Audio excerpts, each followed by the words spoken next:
నిజమే మా ఇజం. నిజాన్ని నిర్భయంగా చెప్పడమే మా నైజం. అన్యాయాన్ని ఎత్తి చూపడమే మా లక్ష్యం. ప్రతి క్షణం ప్రజల కోసం పనిచేస్తున్న channel MS cable network news.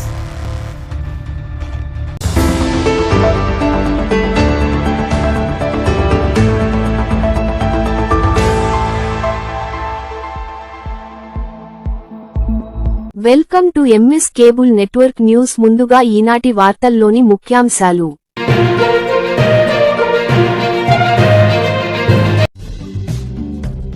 Tarturu Ranganatha Swamy జాతర విజయవంతం చేద్దాం నందికొట్కూరు ఎమ్మెల్యే.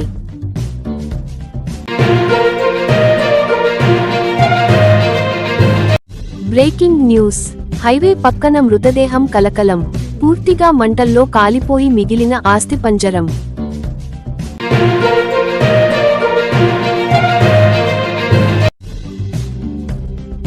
కోడుమూరు పట్టణంలో ఫోక్సో చట్టంపై అవగాహన సదస్సు.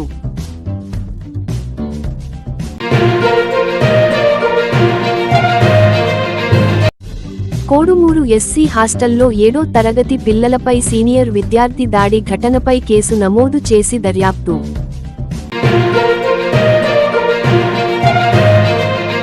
మాకు ఇఫ్తార్ విందులు కాదు. వక్ఫ్ బిల్లుకు వ్యతిరేకంగా ఓటు బాయ్కాట్. టీడీపీ ఇఫ్తార్ విందు. ఎస్డిపిఐ ఏజాస్.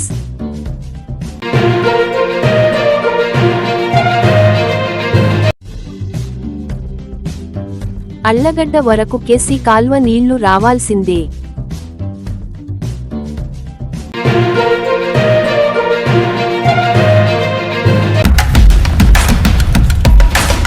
తర్తూరు రంగనాథ స్వామి జాతర విజయవంతం చేద్దాం నందికొట్కూరు ఎమ్మెల్యే.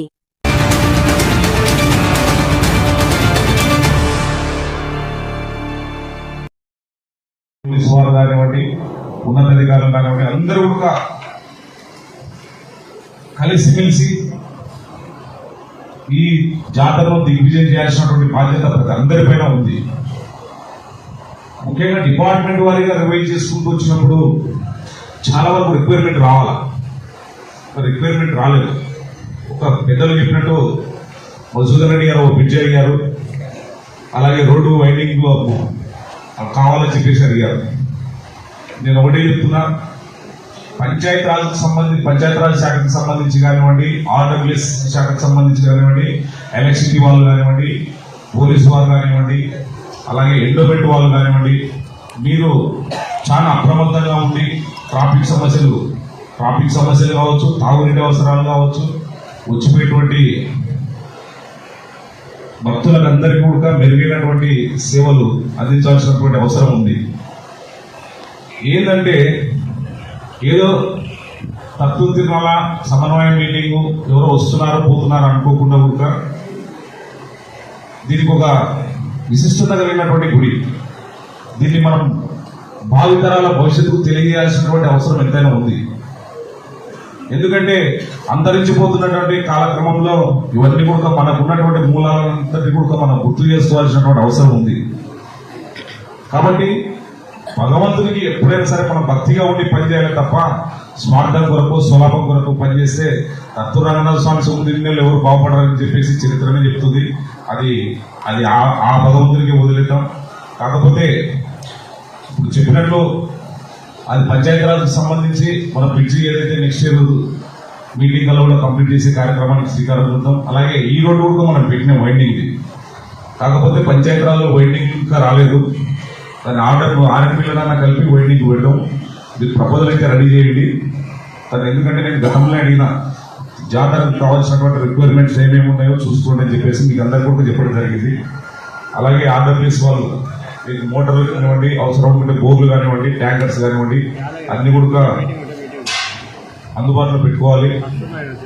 అలాగే ఎలక్ట్రిసిటీ డిపార్ట్మెంట్ ముఖ్యంగా అందరూ చాలా వరకు 24 hours అడుగుతున్నారు. మాక్సిమం మనకంటే మనకున్నటువంటి రిక్వైర్మెంట్ బట్టి మనం చూసుకొని కూడా 2 hours అయితే కంటిన్యూ చేద్దాం.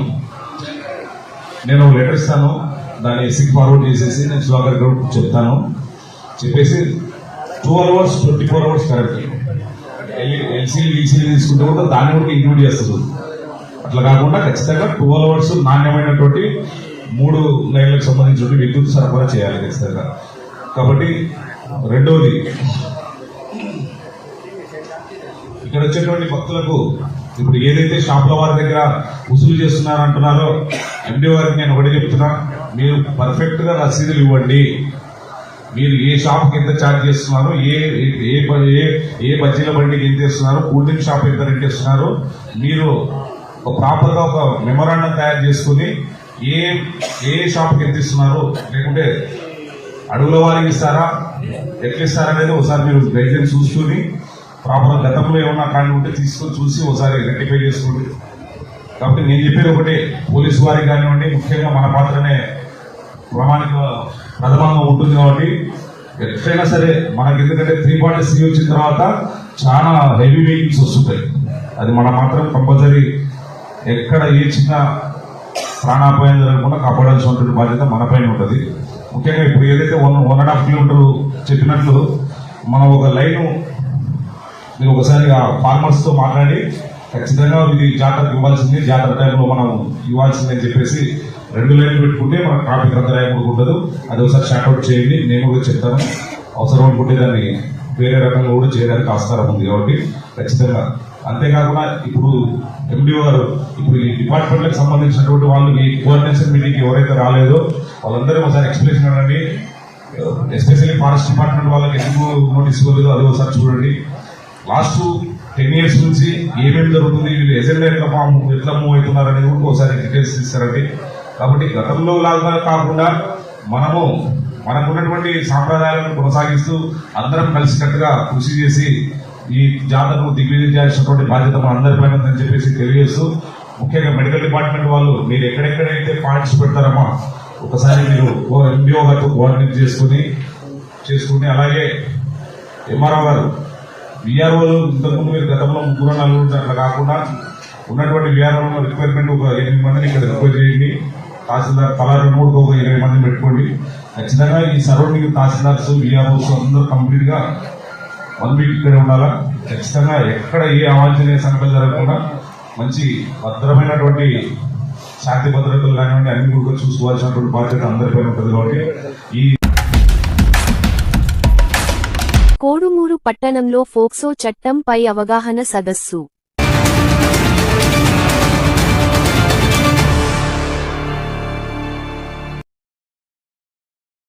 దాడి చేసి వాడిని చంపేయచ్చు కూడా. వాడు మన మీద సీరియస్ గా దాడి చేయకపోతే అతన్ని కూడా గాయపడుతుంది. ఆయనకు మతిస్థిమితం లేదు కాబట్టి వాడిని చాలా జాగ్రత్తగా తీసుకెళ్లి అలా ఏం లేదు. మనల్ని మనం కాపాడుకునే క్రమంలో అతన్ని ఎదిరించవచ్చు. అవసరమైతే పోలీసులకు పట్టించవచ్చు. పోలీసులకు ఇన్ఫార్మ్ చేస్తే వాళ్ళు ఆ కన్సర్న్ యాక్షన్ తీసుకుంటారు, హాస్పిటల్కి పంపుతారు. వాళ్ళకి సంబంధించిన మెంటల్ ఐజోలేషన్స్ చాలా ఉన్నాయి. మ్యాజిస్ట్రేట్ గారి ముందు హాజరుపరుస్తారు, వాళ్ళకి ఆర్డర్ వేస్తారు ఇతన్ని మెంటలైజేషన్ లో ఉంచే లేదు. అట్లా చేస్తారు. వాళ్ళు సమాజానికి హానికరంగా ఉన్నప్పుడు ఖచ్చితంగా వాళ్ళ మీద యాక్షన్ తీసుకోవాల్సింది. కానీ చట్టపరంగా వాడి మానసిక స్థితి బాగలేదు అని తెలిసినప్పుడు వాడిని కోర్టులు శిక్షించలేవు, శిక్షించకూడదు. నిజంగా మానసిక స్థితి బాగాలేకపోతే చట్టంలో ఇంకా కొన్ని ఉన్నాయండి. 7 సంవత్సరాల లోపు పిల్లలు ఏ నేరం చేసినా అది నేరమే కాదు. గన్ను పెట్టి కాల్ చేసాడు అనుకున్నాం, there is no offence at all. 7 సంవత్సరాల్లో పిల్లలు ఏం చేసినా నేరం కాదు. ఇప్పుడు అదే వర్తిస్తుంది మీరు చెప్పిన మానసిక స్థితికి కూడా.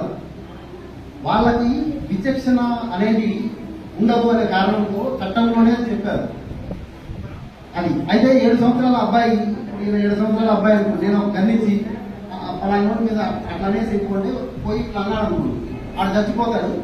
అప్పుడు ఆ అబ్బాయి 7 సంవత్సరాల అబ్బాయి నేరం చేసినట్టు కాదు. ఎవరు నేరం చేసినట్టు నేను చేసినట్టు పంపించాను కదా గన్నించి. అందువల్ల జస్ట్ 7 సంవత్సరాల పిల్లలు ఏం చేసినా తప్పలేదు. కానీ వాళ్ళతో ఎవరైనా చేయిస్తే ఆ శిక్షంతో వాళ్ళకి పడుతుంది. అలాగే మతిస్థితులలో ఎవరైనా నచ్చగొట్టి వాళ్ళని వేరే వాళ్ళ మీద ముసిగలిపితే వాడికి పడకపోవడం కానీ ముసిగలిపి పడతారు. కానీ అట్లాంటి వాళ్ళు సమాజంలో ఇప్పుడు అర్థంగా ఊళ్ళ మీద పడి తిరుగుతుంటే వాళ్ళని కంట్రోల్ చేయాలి, వాళ్ళని పోలీసులకు పట్టించాలి, పోలీసులు మ్యాజిస్ట్రేట్ల ముందు హాజరుపరచాలి. అట్లాగే మ్యాజిస్ట్రేట్లు ఆర్డర్స్ పాస్ చేస్తారు. మెంటల్ అజైన్లో పెట్టడం వాళ్ళకి బాగా అయిపోవడం, తర్వాత ఒకవేళ బాగా అయితే వాళ్ళు తిరిగి వస్తారు. అలాంటి వాళ్ళ మీద మనం సానుభూతి చూపాలి. వీలైతే వాళ్ళని ఏదైనా అప్పచెప్పడం కానీ అట్లాంటి చేయాలి. సమాజానికి ఇబ్బంది కలిగిస్తూ మన మీద కర్ర తీసుకొని కొట్టడానికి వచ్చాడు అనుకోండి, అప్పుడు మాత్రం ఆయన మానసిక స్థితి బాగాలేదు కదా, పాపం ఏమన్నా అనుకుంటే మనం గుట్టేసిపోతాడు, అప్పుడు కొట్టాల్సిందే. అది. Thank you. అడగండి.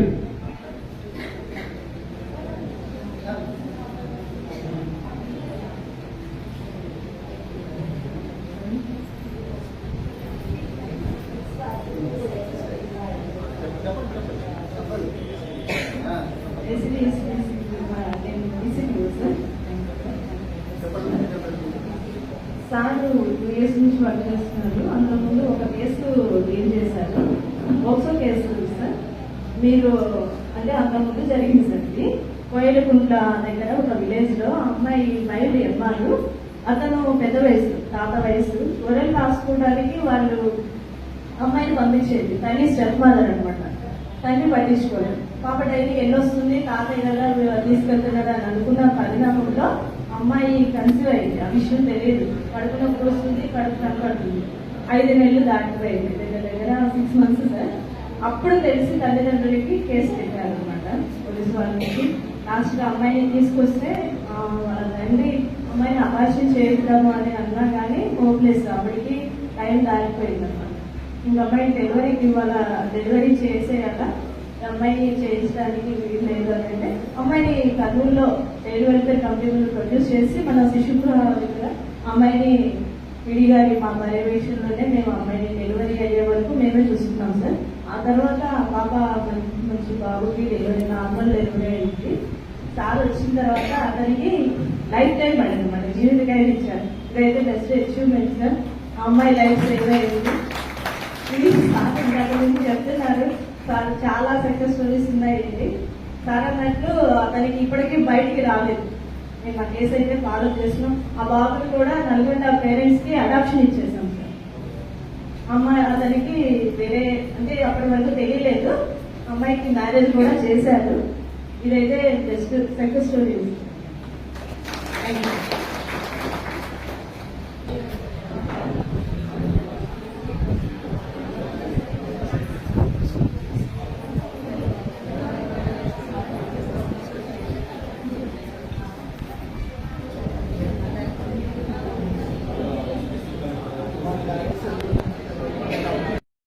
అక్యూజ్మెంట్ ఎగ్జామినేషన్ చేస్తారు.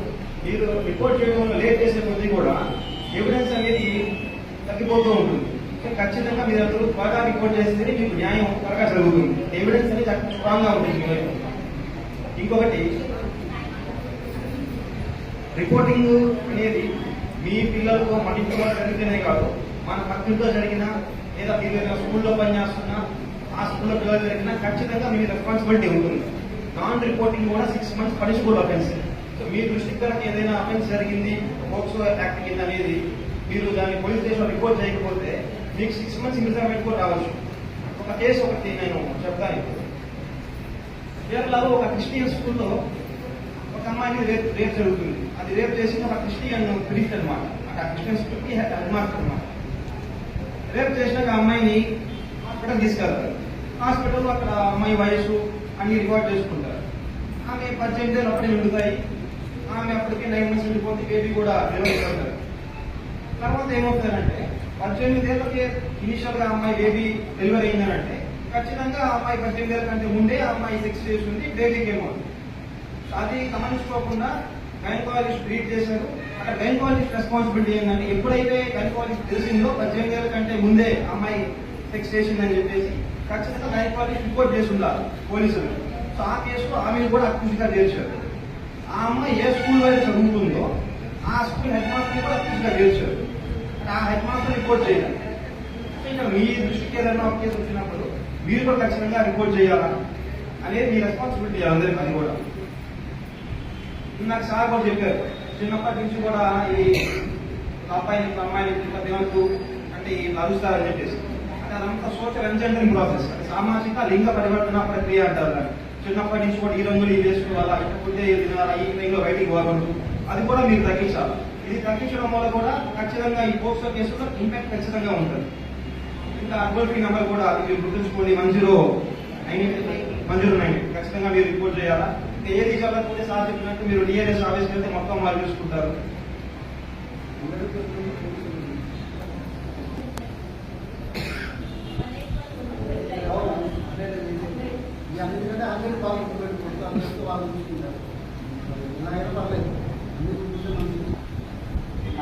అవకాశం ఇచ్చిన గౌరవ జిల్లా న్యాయమూర్తి గారికి నా అభినందనలు. Thank you sir. మాకు ఇఫ్తార్ విందులు కాదు వక్ఫ్ బిల్లుకు వ్యతిరేకంగా ఓటు బాయ్కాట్ టీడీపీ ఇఫ్తార్ విందు ఎస్టీపీఐ ఏజాస్.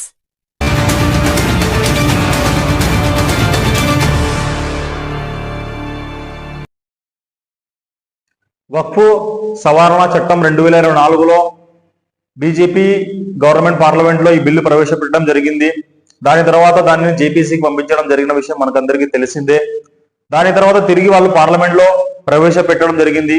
ఈ వక్ఫ్ సవరణ చట్టం ముఖ్య ఉద్దేశం ఏమనగా మైనార్టీలకు సంబంధించిన ఆస్తులను బీజేపీ ప్రభుత్వం కబలించాలని చూస్తుంది. ఈ బీజేపీ మిత్రపక్షాలైన ఆంధ్రప్రదేశ్ లోని తెలుగుదేశం పార్టీ మరియు బీహార్లోని జేడీయూ పార్టీల మద్దతు లేకుంటే ఈ వక్ఫ్ సవరణ చట్టం పార్లమెంట్లో వీగిపోతుందనే విషయం మనకందరికీ తెలిసిందే. కానీ ఈ రోజు వరకు కూడా ఆంధ్రప్రదేశ్ ముఖ్యమంత్రి వర్యులు నారా చంద్రబాబు నాయుడు గారు ఈ వక్ఫ్ సవరణ చట్టాన్ని అడ్డుకుంటామని మరియు దీనికి వ్యతిరేకంగా ఓటు వేస్తామని ఇంతవరకు మన ముస్లిం సమాజానికి ఎటువంటి హామీను ఇవ్వలేదు. కానీ మనం చూసుకుంటే ఈ ఆంధ్రప్రదేశ్ గవర్నమెంట్ ఈ పవిత్ర రంజాన్ మాసంలో ముస్లింలందరికీ జిల్లాల వారీగా ఇఫ్తార్ విందును ఏర్పాటు చేయడం జరిగింది. మేము రాష్ట్ర ముఖ్యమంత్రి నారా చంద్రబాబు నాయుడు గారిని ఒకటే కోరుకుంటున్నాము, మీ ఇఫ్తార్ విందుల కన్నా మాకు వక్ఫ్ బోర్డును కాపాడుకోవడం చాలా ముఖ్యం. అందుకోసం దేశవ్యాప్తంగా వాళ్ళు ముస్లిం సంస్థలు మరియు ఆర్గనైజేషన్లు పొలిటికల్ పార్టీలు ఒకే నినాదంతో ఏదైతే బీహార్లోని నితీష్ కుమార్ గారి ఇఫ్తార్ విందును బాయ్కాట్ చేశారో అదేవిధంగా ఆంధ్రప్రదేశ్ గవర్నమెంట్ కూడా ముస్లింలకు ఇచ్చే ఈ ఇఫ్తార్ విందును కూడా ముస్లిం సమాజం అందరము కలిసి బాయ్కాట్ చేయాలని ఈ సందర్భంగా మేము పిలుపునిస్తున్నాము.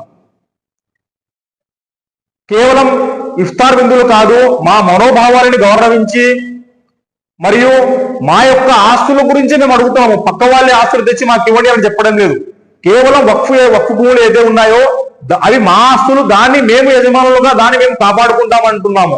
కానీ ఇది మీకు సంబంధం లేదు, ఇవి తీసుకెళ్లి బీజేపీ చేతిలో పెడతామని ఇప్పుడు ఈ చర్చ జరుగుతుంది. దయచేసి రాష్ట్ర ముఖ్యమంత్రి వర్యులు నారా చంద్రబాబు నాయుడు గారిని ఒకటే కోరుకుంటున్నాము, మేము ఈ వక్ఫ్ సవరణ చట్టానికి మీరు మద్దతు ఉపసంహరించుకుంటే ఖచ్చితంగా మీ యొక్క ఇఫ్తార్ విందును ప్రతి ఒక్క జిల్లాల వారీగా ముస్లింలు స్వీకరిస్తారని, కాని పక్షంలో ఏదైతే జమియతే ఉలమా హింద్ నాయకులు అర్షద్ మదనీ గారు పిలుపునిచ్చారు, ఈ వక్ఫ్ సవరణ చట్టానికి మద్దతు ఇచ్చే ఏ పార్టీ యొక్క కూడా ఇఫ్తార్ విందులను మరియు ఈదులను వాళ్ళ యొక్క ఈద్ గిఫ్ట్లను కూడా స్వీకరించొద్దు అని పిలుపునిచ్చారు. ఆ పిలుపులోని భాగంగానే social democratic party of India Nandyal జిల్లా తరపున కూడా మేము నంద్యాల జిల్లాలోని ఉలమాలను మరియు మత సంస్థలను మరియు ఆర్గనైజేషన్లను మరియు ఇతర పొలిటికల్ పార్టీలను విజ్ఞప్తి చేస్తున్నాము. దయచేసి ఈ టీడీపీ గవర్నమెంట్ ఇచ్చే ఇఫ్తార్ విందులను మనమందరం ఏకపక్షంగా ఉండి బాయ్కాట్ చేద్దాము. మరియు వీళ్ళకు తెలియాలి మా నిరసన మేము తెలియజేస్తున్నాము. మేము చంద్రబాబు నాయుడు గారి కానీ మరియు టీడీపీకి కానీ వ్యతిరేకం కాదు, కేవలం మీరు ఏదైతే వక్ఫ్ సవరణ చట్టానికి మీరు మద్దతు ఇవ్వాలనుకుంటున్నారో దానికి మాత్రమే వ్యతిరేకం. కావున మా యొక్క నిరసనను ఈ విధంగా మేము తెలియజేస్తున్నాము, మీ ఇఫ్తార్ విందులను బాయ్కాట్ చేస్తున్నామని. మరియు మీరు వెంటనే దీని మీద స్పందించి వక్ఫ్ సవరణ చట్టానికి మా ఎంపీల ద్వారా ఓటు వేస్తామని మీరు ఒక స్టేట్మెంట్ ఇప్పిస్తే ఖచ్చితంగా అందరూ ముస్లిం సమాజం అందరూ మీ ఇఫ్తార్ విందులను స్వీకరిస్తుందని, లేని పక్షంలో ఈ ఇఫ్తార్ విందులను బాయ్కాట్ చేస్తూ భవిష్యత్తులో జరిగే రాజ్యాంగబద్ధ పోరాటాలకు మేము పిలుపునిస్తున్నామని ఈ సందర్భంగా తెలియజేస్తున్నాము. జై హింద్, జై ఎస్డిపిఐ. కోడుమూరు ఎస్సీ హాస్టల్లో 7వ తరగతి పిల్లలపై సీనియర్ విద్యార్థి దాడి ఘటనపై కేసు నమోదు చేసి దర్యాప్తు.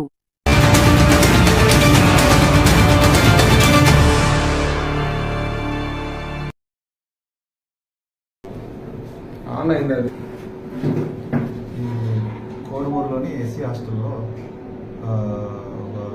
ఇద్దరు పిల్లల్ని కొడుతున్నట్టు ఒక వ్యక్తి కొడుతున్నట్టు వీడియో వైరల్ అయింది. ఆ వైరల్ సమాచారం వస్తుంది. ఇమీడియట్గా నేను మా సీఏ గారు హాస్టల్కి వెళ్తున్నాము. హాస్టల్ చేరుకున్న తర్వాత అక్కడ ఎవరైతే బాధితులు ఉన్నారో పిల్లవాళ్ళ తల్లిదండ్రులు పిలిపించి అక్కడ హాస్టల్ పిలిపించి కంప్లైంట్ తీసుకున్నాము. కంప్లైంట్ చేసిన తర్వాత దాని మీద కేసు నమోదు చేసినాము. కేసు నమోదు చేసి ఆ దర్యాప్తులో భాగంగా ఈ హాస్టల్కు సంబంధించిన పిల్లవాడు 10th క్లాస్ పిల్లవాడు ఈ పిల్లల్ని కొట్టినట్టు తెలిసింది. ఎవరైతే చట్టంతో వివేచించవలసిన వాళ్ళని అదుపులో తీసుకున్నాము. ఇమీడియట్గా అతని మానసిక పరిస్థితి గురించి కూడా సంబంధిత అధికారులకు డాక్టర్ల దగ్గర ప్రొడ్యూస్ చేయడం అనేది ఈ హాస్పిటల్లో జరిగిన సంఘటనలో కేసు నమోదు చేసినాము. దర్యాప్తు జరుగుతుంది. తదుపరి చర్యలు తీసుకోవాలి. SI Koduru APC master Nizam మాకు సంబంధించి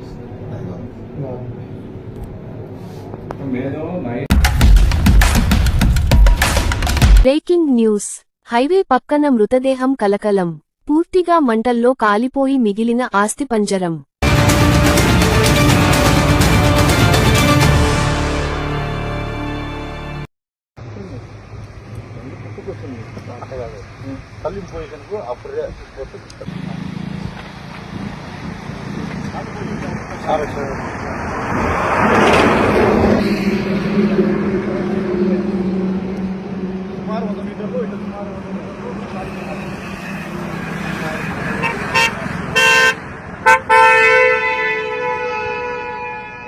వలన గడ్డితో పాటుగా ఇది అందరికీ వాళ్ళు చేసింది వాళ్ళు ఏమంటే ఇప్పుడు ఈ శవం ఉందని భయపడి రాయాలి. నాకు ఫోటోలు తీసేది ఏం తీశారు? బూడి తీశారు అంతేగా.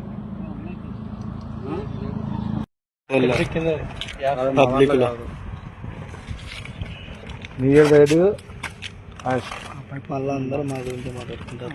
ఫైర్ యాక్సిడెంట్ రా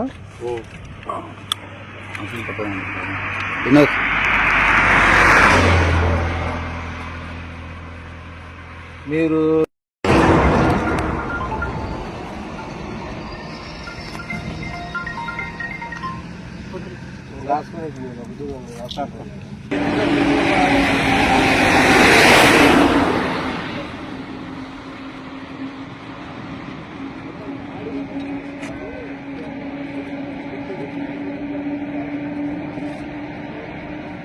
పెద్దకందుకూరు విఆర్ఓ గారు పోలీస్ స్టేషన్కి ఒక ఫిర్యాదు ఇచ్చారు. హైవే పక్కన పెద్దకందుకూరు నుంచి చాగల్మరి వైపు వెళ్ళే హైవే పక్కన ఈరోజు కాలిన గడ్డి మధ్యలో ఒక శవం యొక్క కళేబరం పడి కాలిపోయి ఉన్న శవం అస్థిపింజరం పడి ఉన్నదని, దానికి అది సుమారుగా ఎప్పుడో ఒక 10-20 రోజుల నుంచి కుళ్ళిపోయి ఉండి ఈ దినము ఆ రోడ్డు పక్కన ఉన్న ఎవరో ఆ గడ్డిని అంటించి పెడితే ఆ గడ్డి కాలి అది బయటికి ఆ పుర్రెలు ఎముకలు బయటకు వచ్చాయి. సో ఆ కంప్లైంట్ మేరకు ఆలగడ్డ రూరల్ పోలీస్ స్టేషన్లో కేసు నమోదు చేస్తున్నాము. స్పాట్ పిఎం కింద ఫోరెన్సిక్ నిపుణులను పిలిపించి అక్కడ స్పాట్లో డాక్టర్ గారి చేత అది పరిశీలించి తర్వాత నివేదిక పోస్ట్ మార్టం నివేదిక వచ్చిన తర్వాత దర్యాప్తును ముందుకు సాగిస్తాం.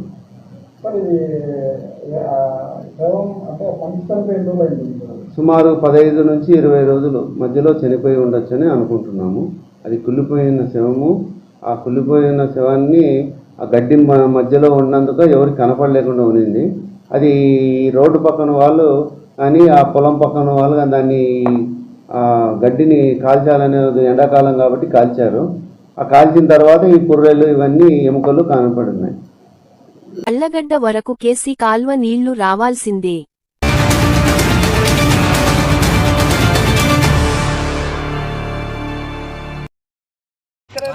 సుమారు 3 మోటార్ల మీద 700 క్యూసెక్లు వస్తున్నాయి మేడం. అక్కడి నుంచి 80 కిలోమీటర్లో 700 క్యూసెక్లు ఈ రోజు తగ్గింది మేడం, నిన్న తగ్గింది. దానివల్ల ఈ 2 డేస్ బాగా పోయిన సంవత్సరం ఇదే కదా, పోయిన సంవత్సరము కలెక్టర్ కాడ ఇచ్చేసింది. పోయిన సంవత్సరం ఇదే, ఇప్పుడు ఇదే. ఏం మార్పు వచ్చింది? ఇక్కడ మనకు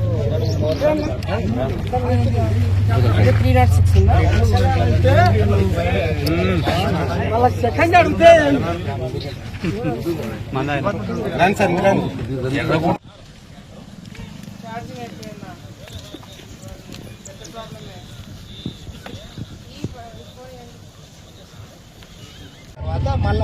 ఏజ్ మెయింటైన్ చేయండి. ఇది 22 మన లింగందిన కాడ 27 ఇంకా చెప్పాలంటే శుద్ధమల్ల ఆడి నుంచి మనం మెయింటైన్ చేసుకుంటూ పైకి తీసుకుపోయినాం. అప్పుడు మనకు జూటూరు కాడ 1500 ఉండాలక ఆ లెవెల్ పోవాలంటే మనం 1500 తెచ్చుకోవాలి. ఎందుకు ఈసారి నీళ్లు మనకి లేక తక్కువైందా సరిగ్గా మనం ఇప్పుడు మీ సీ గారితో మాట్లాడిన పొద్దు నుంచి మీ వాళ్ళతో టచ్ అయినారు మా వాళ్ళు. ఇప్పుడు నేను ఇక్కడ కొల్లాపురం మళ్ళీ నో తడించారు నుంచి మనకు ప్రాబ్లం ఉంది మేడం. రోజు ఫోటోలు పెట్టుకున్నాడు మేడం. ఎక్కడ అరెస్ట్ చేస్తున్నామని వాళ్ళు కంట్రోల్ చేస్తున్నామంటున్నారు కానీ మనకు టార్గెట్ మనకి ఫస్ట్ నుంచి నాకు గుర్తున్నప్పటి నుంచి ఫస్ట్ నుంచి నేను అధికారులకు మొత్తుకునేది అదే. కింది నుంచి మీరు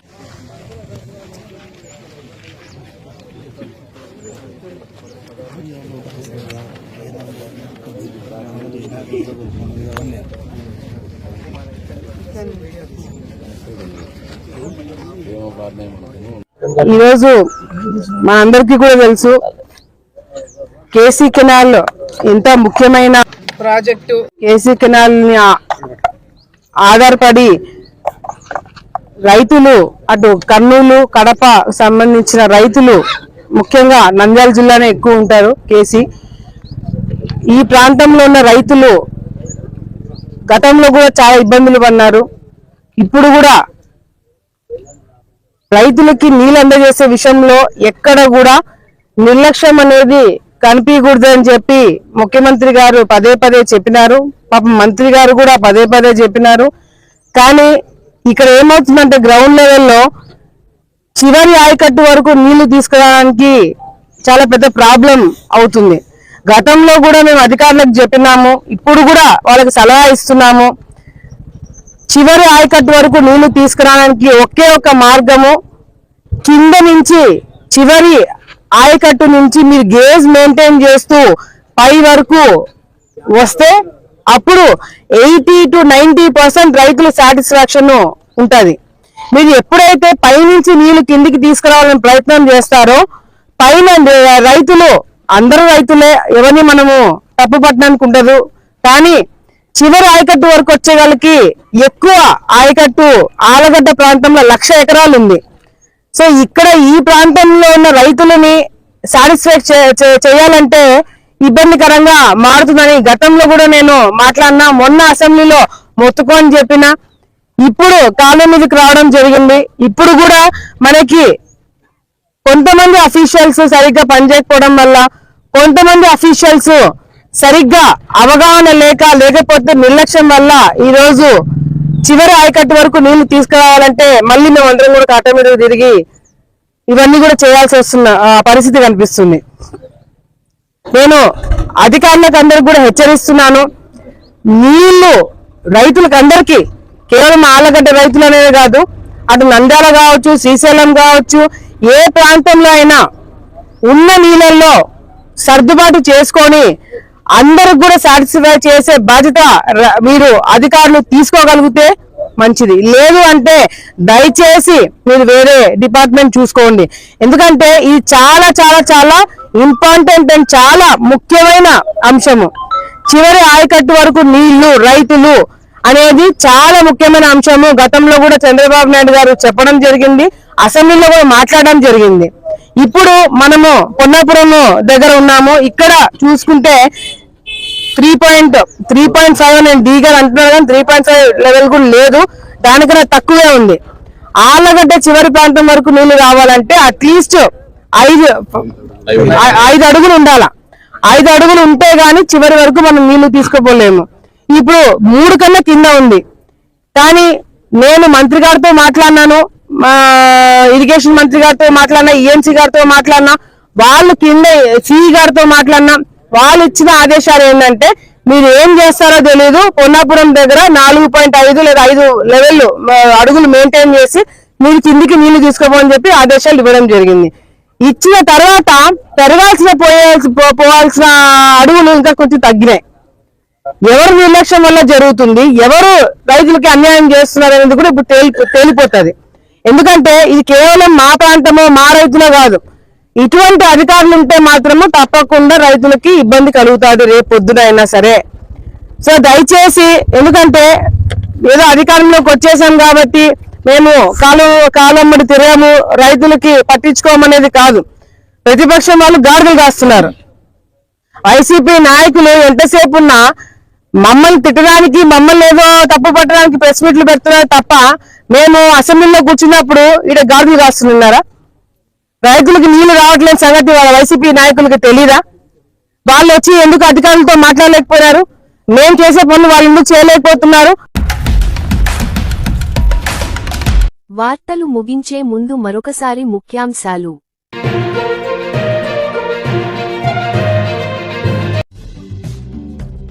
తర్తూరు రంగనాథ స్వామి జాతర విజయవంతం చేద్దాం నందికొట్కూరు ఎమ్మెల్యే.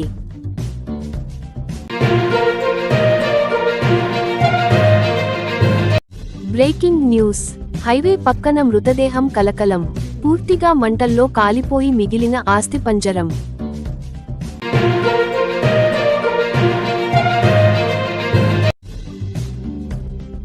కోడుమూరు పట్టణంలో ఫోక్సో చట్టంపై అవగాహన సదస్సు.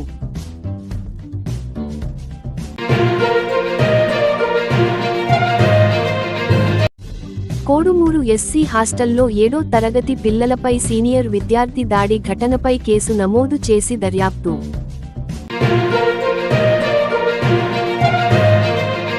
మాకు ఇఫ్తార్ విందులు కాదు వక్ఫ్ బిల్లుకు వ్యతిరేకంగా ఓటు బాయ్కాట్ టీడీపీ ఇఫ్తార్ విందు, ఎస్టీపీఐ ఏజాస్.